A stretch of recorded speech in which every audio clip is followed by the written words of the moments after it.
Bien, vamos a ver el tema de la optimización y debugging, que es el tema que todo el mundo sabe que existe, pero nadie quiere tocar. Lo primero que tenemos que ver es cuál es el presupuesto del arte. Es, en esencia, el presupuesto del arte son los recursos que tú tienes para realizar el tipo de proyecto que tengas en mente. No todos los proyectos son iguales. Am, lo primero que hay que saber es que las optimizaciones se dan al inicio del proyecto. A diferencia de como muchos piensan que es al final, en realidad las optimizaciones se dan desde que empiezas. Y para saber cómo optimizar, tienes que saber hacia qué tipo de proyecto estás haciendo. Si es un open world, si es multiplayer, si es para consolas, si es para mobile. Si el tipo de gameplay no es necesario que vaya a 60 frames, sino a 30, o de repente es VR y tiene que ir a más de 90. Entonces, dependiendo de su plataforma final, de cuánto tiempo van a estar desarrollado, de qué estilo de arte tienen, de qué tipo de luces tienen, todos esos factores se tienen que determinar al inicio del proyecto, no es algo que vean al final. Porque muchas veces pensamos, hey, voy a hacer este juego que tiene estas mecánicas, eso y eso. Sí, pero tienes que ver para qué plataforma va a ser, cuánto de tiempo de desarrollo va a tener, el estilo de arte, a cuántos frames tiene que ir para que tenga una buena experiencia el jugador. Todos decimos, hey, 60 más, sí, pero podemos ir a 30 y mejorar la calidad visual y tener la misma experiencia de gameplay. Entonces, esas cosas se tienen que ir definiendo, ni bien empiezas el proyecto. Y obviamente, con esto desarrollamos un vertical slice. Un vertical slice es una pequeña porción del proyecto. Digamos que todo el proyecto es la torta completa. El vertical slice es solamente un pedazo de la torta. Lo suficiente para poder llamar la atención del público, posiblemente una inversión y tener en claro cómo hacer la mecánica del juego y cómo hacer el resto del desarrollo durante todo el ciclo. Si tienes una parte y ya está esa parte lista, lo único que hay que hacer es replicar lo mismo y es cuestión de tiempo. Entonces siempre se recomienda hacer un vertical slice del proyecto. Ahora, como les mencioné, tienes que determinar la plataforma objetivo al inicio, porque depende de eso vas a optimizar de forma distinta. No es lo mismo un juego mobile que un juego VR que un juego para consolas.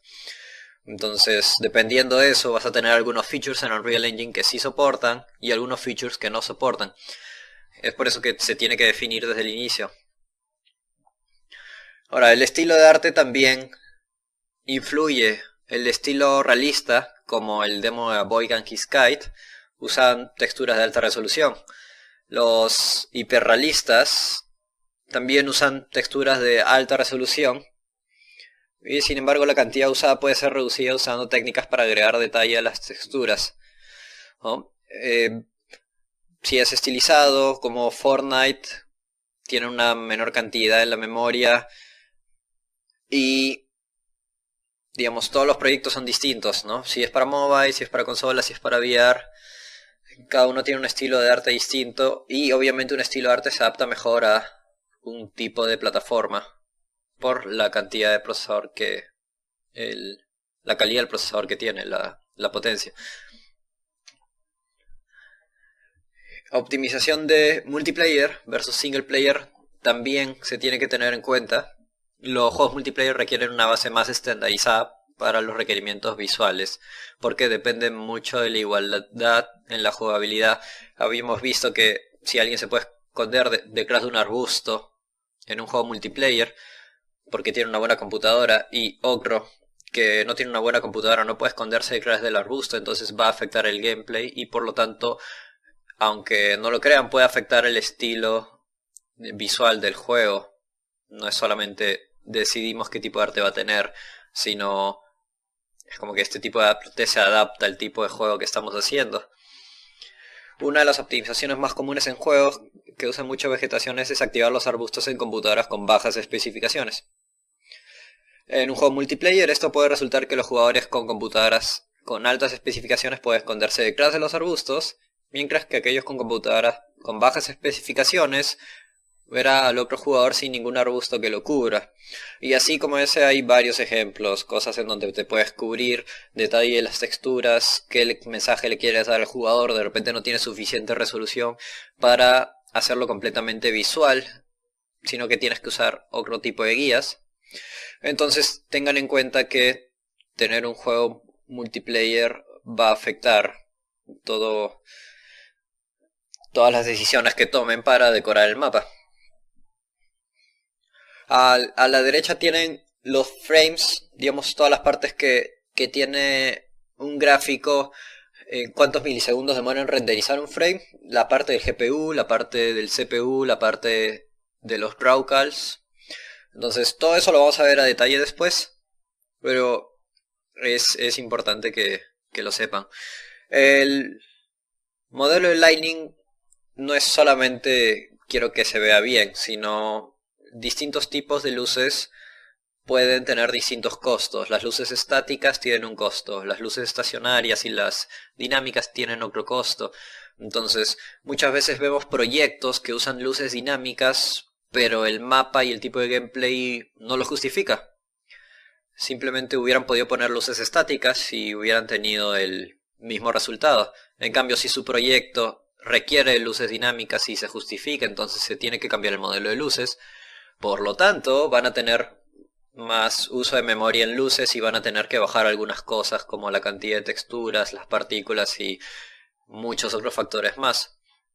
Entonces, tengan en cuenta qué tipo de modelo de luces tiene tu juego. Obviamente las estáticas son las más baratas y si quieren tener la mejor calidad visual, por lo general son las estáticas, con una mezcla entre estacionarias en los puntos donde realmente se necesitan. Como las luces pueden generar altos costos, identificar el mejor método para iluminar el escenario para un proyecto es crucial para determinar un buen vertical slice y un buen presupuesto del arte. Desde el inicio tienen que ver si su proyecto es dinámico o estático. Si es un mapa procedural, por supuesto que va a ser dinámico y tienen que preparar el proyecto para que sea dinámico. Si es un mapa estático, es un completamente lineal y no justifica muchas luces dinámicas, va a tener un modelo de luces estático. La cantidad de jugadores también afecta. Si hay un jugador, no es lo mismo que hayan 50 o 30 o 100. Si hay un jugador, los polígonos pueden tener 50.000 polígonos, hasta 100.000 polígonos un personaje. Pero si van a tener 50 por 10.000 polígonos, 500.000 triángulos, no sé, ya me olvidó de multiplicar. Suma bastante, crece bastante rápido, entonces tengan en cuenta cuántos jugadores van a ver en la escena y la cantidad de polígonos es algo que tienen que considerar desde el inicio. No vayan a hacer el personaje y de ahí lo van a bajar. El vertical slice, ya lo mencionamos, es una pequeña porción del juego que muestra cómo sería si estuviera terminado. Entonces, mientras que el caso de las optimizaciones son usadas en el contexto del arte, también puede ser usado para capturar el gameplay general del juego. Un vertical slice realmente tiene todo, tiene el gameplay, tiene el arte, pero todo a un nivel muy pequeño, un free trial así, bien específico. Entonces tiene que estar bastante pulido. Algunos presupuestos del arte que van a encontrar típicamente en los proyectos son como la cantidad de polígonos de un asset o una escena, la cantidad de huesos de los personajes, el tamaño mínimo de las texturas usadas por cada tipo de asset, los drawcalls, los estándares de postprocess, qué postprocess activan, cuáles desactivan, el objetivo de los tiempos de los fotogramas por segundo, si quieren ir a 33 milisegundos, si quieren ir a 16, si quieren ir a 8 o 120 frames per second, 60, 30, todo eso tienen que definir. Y obviamente van a estar afectados por este tipo de cosas. Ahora vamos a ver cómo encontramos que optimizar y cómo lo arreglamos. La cantidad de vértices es lo que dice que esa es la cantidad de vértices que tiene un modelo 3D. Obviamente, mientras más vértices tenga un modelo, más memoria va a ocupar. Claro que, si bien es cierto, aún podemos almacenar una gran cantidad de triángulos en la escena, depende del tipo de aplicación que esté haciendo. No es lo mismo una aplicación de visualización arquitectónica comparado a un juego open world. Entonces, en una se ve más afectado que otras. Puede que en un escenario sí sea un cuello de botella, y puede que en otro escenario no sea un cuello de botella. Y todos estos costos van a nivel del Vertex Shader. Tenemos el Pixel Shader y el Vertex Shader. Vamos a ver los dos más adelante. La cantidad de vértices es incrementada por la cantidad de islas que tiene un set de UVs por cada modelo. Así que tengan cuidado de añadir islas UVs innecesarias, ¿ok? No es solamente la cantidad de triángulos, sino la cantidad de islas que tienen los UVs. Traten de hacer bien los UVs en sus modelos. Los LODs o Level of Detail es una forma de cambiar el modelo o sus materiales en tiempo real. Es basado no necesariamente en la distancia que hay del jugador, sino en el porcentaje de píxeles que está usando en la pantalla.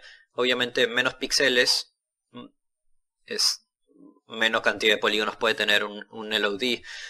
Entonces es innecesario tener un modelo con mucha cantidad de polígonos cuando solamente va a estar ocupando un 0.01% de la cantidad de píxeles que hay en tu pantalla. Y por defecto no está activado, entonces si no ponen LODs desde el inicio, el juego puede ir bastante lento y bastante rápido. A la hora de que escala en el desarrollo van a cada vez agregar más modelos, y si no hay LODs, el juego puede ir lento fácilmente. Ahora, no solamente cambia la cantidad de triángulos, sino que puedes cambiar el bitmap de las texturas, la calidad del shader, o pueden crear materiales completamente distintos. Por ejemplo, en Foliage tienen el de alta resolución, que está de cerca, y normalmente tienen una textura súper simple que de lejos no se nota, pero que de cerca no tiene opacidad y simplemente se ve horrible el árbol, pero no cuesta mucho porque no tiene translucency y no hay ningún overdraw en el modelo. Tengan en cuenta eso, no solamente pueden cambiar la cantidad de triángulos, sino que también la cantidad de materiales que tiene, y asignar por cada LOD qué material quieren usar.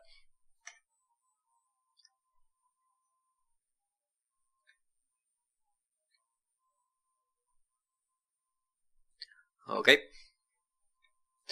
Cantidad de materiales. Cada static mesh en la escena es renderizado una vez por cada material que use. Esto significa que si el modelo tiene materiales extras innecesarios que pueden ser optimizados, el modelo entero tendrá que ser renderizado nuevamente por cada una de estas secciones. Añadir drawcalls y costos al CPU y GPU deben ser evitados cuando sea posible. Por esta razón, el número de materiales que deben ser aplicados a los personajes, armas y modelos para escenarios deben ser establecidos tempranamente y variar la cantidad solo cuando sea necesario. Vamos a ver que la cantidad de materiales también influye en los drawcalls. No es solamente un modelo ocupa un drawcall, sino cuántos materiales tiene. En este caso imaginemos que si tengo dos, las plantas y la madera, entonces son dos drawcalls en realidad, no es solamente uno. Y si lo duplican, se puede crecer bastante rápido en los modelos. La resolución de los lightmaps también es importante, no solamente por la calidad de los lightmaps que pueden tener, sino que pueden usar memoria innecesaria, a veces solamente por querer subir la calidad. En un escenario con luces estáticas, cada asset tiene la información de las luces dentro del lightmap. Cada asset utilizado en la escena es añadido cuando se calculan las luces, y sus respectivos lightmaps pueden añadir un costo de la memoria significativo. En los modelos 3D se pueden encontrar resoluciones altas del lightmap solo porque el desarrollador no acomodó muy bien los lightmaps o cambió el valor de la resolución. Estos assets pueden ser analizados por medio de la ventana Statistics o Lightmap Density View Mode. De nuevo, esto lo vamos a ver más a detalle, pero lo que tienen que tener en cuenta es que no pueden sobrepasarse de la resolución de la textura del Lightmap, porque los Lightmaps también son texturas al final. El empaquetamiento de texturas no es nada más que tener distinta data en cada channel. Nosotros tenemos el red, el green y el blue, el rojo, el verde y el azul, y a veces nosotros queremos usar esa data para manipularla dentro de los materiales y así poder ahorrar algo de memoria. Entonces, en vez de exportar 3 texturas distintas, lo que hacemos es empaquetar cada data como es un valor en blanco y negro, puede ir en cada channel, y así estamos ahorrando, en vez de usar 3 texturas, estamos usando una. Y eso es una técnica que se usa bastante para tener distinto tipo de data en las texturas y ahorrar memoria. La reutilización de assets también es importante. Para los que hacen mapas, escenarios, no es necesario modelar cada cosa que hay, sean creativos en lo que usan. Cada cosa que puede ser usada de cierta forma, también puede ser utilizada de otra forma. Eso es lo bueno de hacer juegos, sí, porque puede ser creativo. Hubo una vez en donde vi que usaban una tapa de una olla de cocina para tener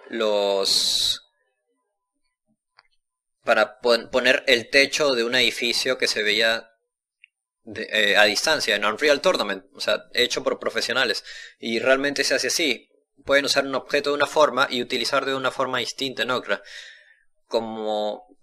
Si modelas, sabes que modelar toma bastante tiempo, entonces traten de hacer los assets de tal forma de que se puedan utilizar en varios escenarios. No véanlo como una silla, sino esta silla por atrás, cómo se ve, qué forma tiene y cómo podría ser usada.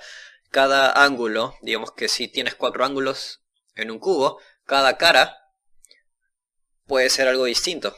Realmente cada cara es un asset distinto que puede ser utilizado en el juego de forma creativa.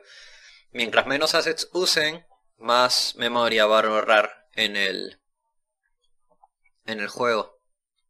Y también van a ahorrar tiempo. El sobreuso del tick. Si programas, sabes que la función del tick es una bastante común y es fácil caer en la tentación de usar el tick muy a seguido, porque soluciona varios problemas. Entonces, la recomendación es simplemente desactivar el tick cuando no sea necesario. En el Project Settings pueden desactivarlo, y también por cada clase de Blueprint Start with Tick Enable también. Entonces, de nuevo, todo esto lo vamos a ver más a detalle después. Lo importante es que el uso del tick sea usado solamente cuando es necesario, porque como se calculan por cada frame, entonces puede crear un cuello de botella bastante grande. El ticking. Muchos actores utilizando el tick pueden disminuir sustancialmente el rendimiento del proyecto. Identificarlos es muy importante. Utiliza el comando dumpticks para ver una lista de todos los actores que actualmente están utilizando el tick. ¿Cuáles de estos ticks podrían ser reemplazados por actividades a través de eventos? ¿Cuáles podrían ser reemplazados por timelines? ¿Cuáles ciclos del tick solo necesitan ser activados periódicamente? Con este comando simplemente podemos ver todos los actores que están usando el tick. Y como pueden ver, han creado un comando solamente para encontrar esto, así que es algo bastante importante. Ténganlo en cuenta si programas. Funciones costosas también, por lo general. Loops. Traten de cerrar los loops en programación cuando ya encontraron el valor que quieren. Pongan un loop con un break una vez que ya lo encuentras y no es necesario el loop. Sigan el flujo del algoritmo. Get all actors of class también, porque es un arreglo bastante grande. Entonces son funciones que cuestan bastante. Si bien es cierto son útiles, siempre busquen la forma de conseguirlo de otra forma. Otras optimizaciones de Blueprint: evitar añadir muchos componentes en una sola clase, ya que es caro crearlos. El modo Math Expression está optimizado para agilizar las cosas y optimizar operaciones matemáticas costosas. Recuerden usarlo. Considera tener una clase base nativa para que maneje las funciones que sean costosas. Por lo general tienes la clase del engine, la clase nativa, y de ahí hereda la clase Blueprint, y de ahí tienes todos los hijos de esa clase de Blueprint. ¿Okay? Entonces, normalmente que manejan las funciones costosas una de esas clases, no todas. Profiling. ¿Cómo identificar los problemas que hay en la escena? Vamos a ver qué es profiling, que si eres nuevo en esto probablemente no te suene a nada, así que vamos a ver básicamente qué es. En el desarrollo de juegos usamos el término profiling para referirnos al proceso de analizar la complejidad, memoria o tiempo computacional que toma la ejecución de tareas. Durante el desarrollo de un proyecto es importante hacer profiling regularmente para poder entender cuál es el overhead asociado al arte o nuevas funcionalidades que han sido añadidas recientemente. Profiling también puede ser utilizado para capturar información acerca de las causas de los cuellos de botella o retrasos en el CPU o GPU. En esencia, lo que nos da el profiling es una vista general de todos los costos que hay en el performance. Nos da la información de cuántos frames estamos yendo y nos ayuda a identificar los problemas. El profiling es súper útil para identificar qué es lo que está lento en el juego. Y es importante saber leerlo, porque si lo sabes leer es muy fácil optimizar las cosas que hay en el juego.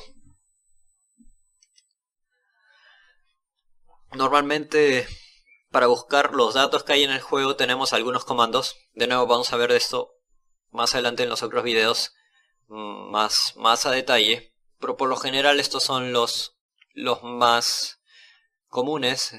Stab FPS, que muestra un contador del FPS en la pantalla. Pueden usar Max FPS para utilizar el máximo frames por segundo que hay en la pantalla. Por lo general Unreal está capeado a cierto monto, por lo general es 120 o a veces es 60, entonces para uso de encontrar qué es lo que está fallando en la escena, nosotros aumentamos los frames y podemos ir a 200, 300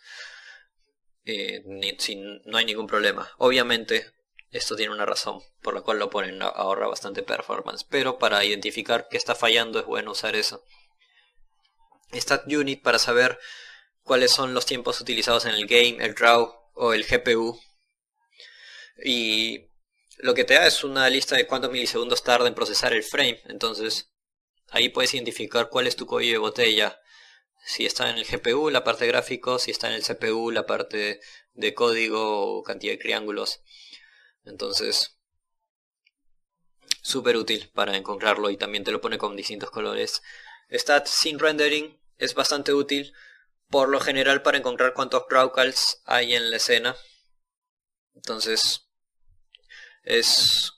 tiene una data muy importante del Stat de Scene Rendering. Y el Stat RHI también te muestra estadísticas importantes para por lo general la memoria que se utiliza en triángulos y los drawcalls, al igual que el Scene Rendering.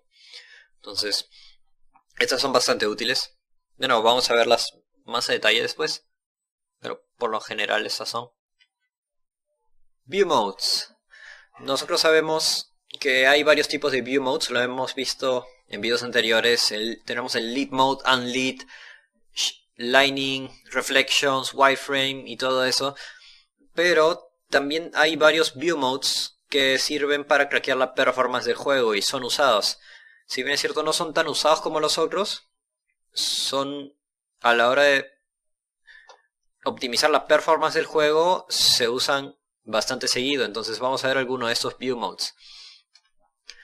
Uno de los más importantes es el Shader Complexity, que te da la cantidad de instrucciones que hay en la escena. Verde claro está bastante bien, conforme se va poniendo más oscuro hasta que llega rojo y finalmente blanco, que es terrible. Te va a dar la cantidad de instrucciones que tienen los shaders. Entonces obviamente quieres que tú estés en este verde. Por lo general las partículas causan bastante overdraw y tienen bastantes instrucciones, entonces pueden causar problemas. Se usa bastante para optimizar partículas, más que para materiales normales que por lo general no tienen un alto costo en el shader.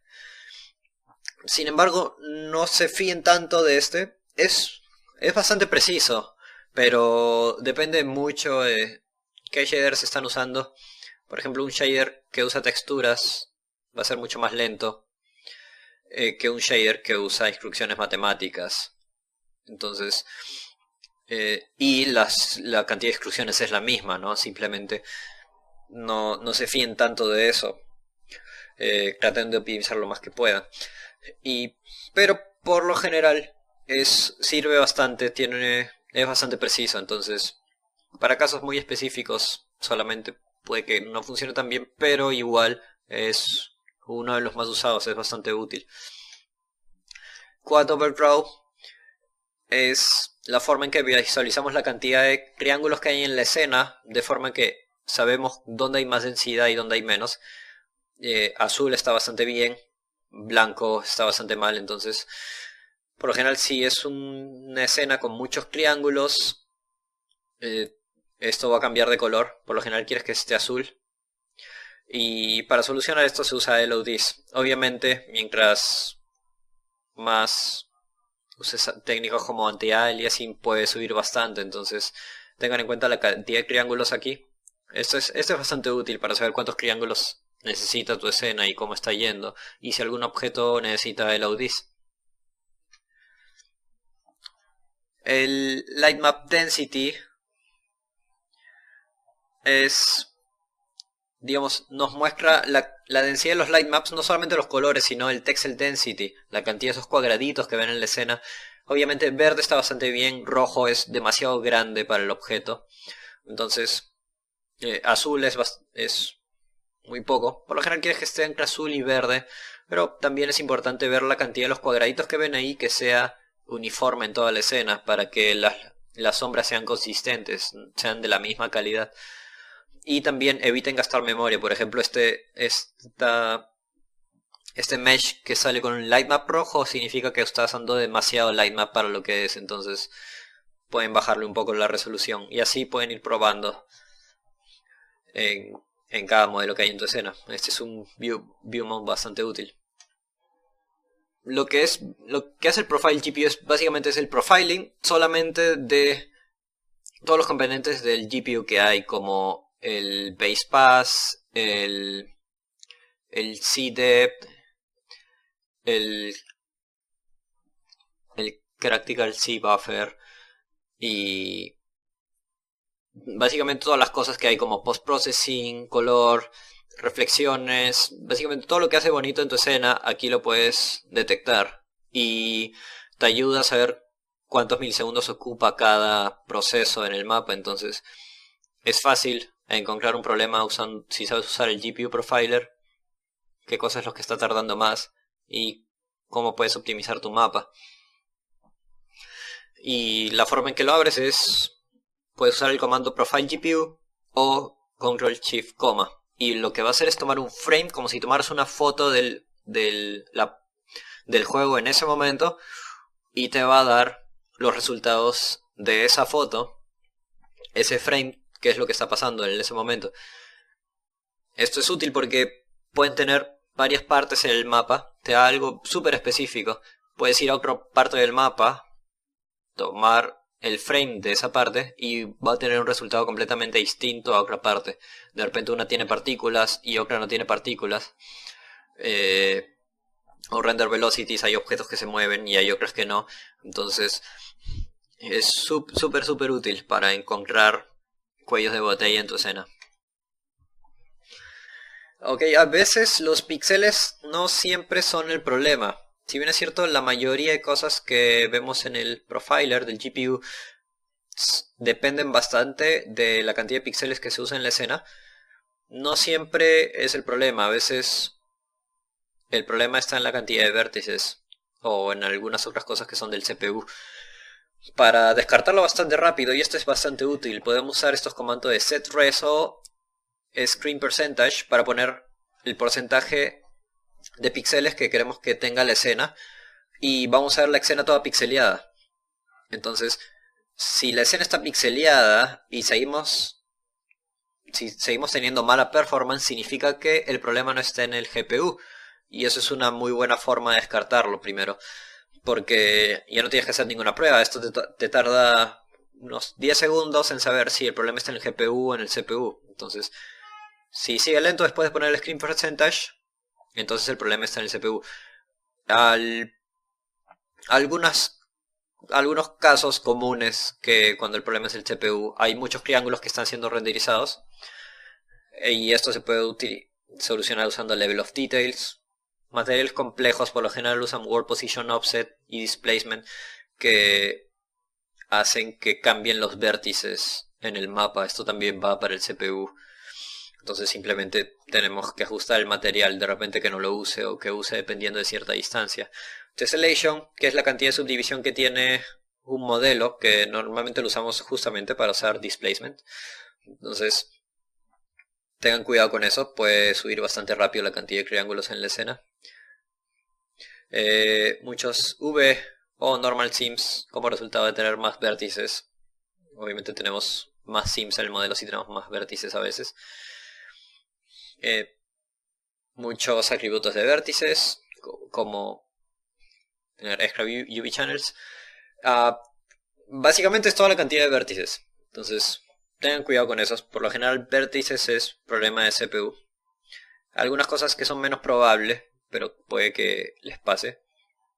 El costo del object, que está relacionado con el CPU. Costo de los triángulos de nuevo. Uso de level of detail. El costo del view. Del hierarchical C buffer, que tiene el occlusion cooling vamos a verlo más adelante con más detalle, pero en esencia son los objetos que tapan los objetos que están detrás, que no dejan ver al jugador que hay detrás, entonces esa parte no se renderiza y eso también es parte del CPU. Y obviamente costo de la escena, como las partículas GPU que hay. Debugging. Aislar problemas en el código, de nuevo los vamos a ver más a detalles después. Si programas debe estar familiarizado con el término debugging.